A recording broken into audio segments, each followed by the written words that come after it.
And so it was that the conflict between the New Canaanites and the Whitelegs was finally resolved.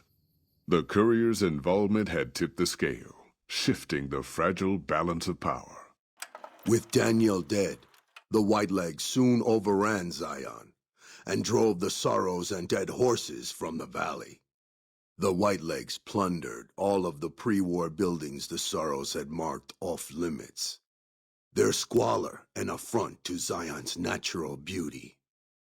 By year's end, little trace remained that the sorrows had ever made the valley their home.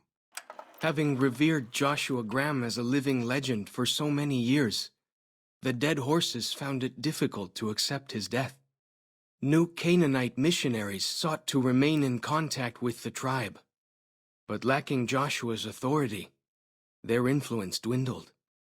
Still, as an expression of enduring respect for their lost spiritual leader, the dead horses helped protect the lands where New Canaanites settled.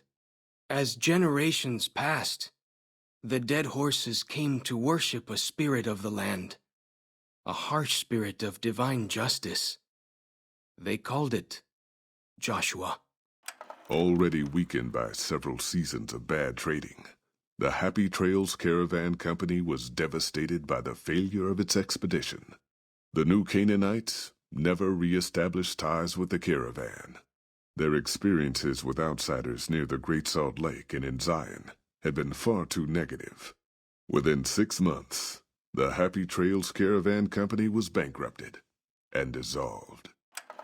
After a long and troubled life, Joshua Graham finally found rest in Zion. In the end, his unswerving militancy had accomplished what the NCR's finest sharpshooters and Caesar's wrath could not. The New Canaanites took comfort in the belief that their brother's soul would again dwell in Zion at the end of days.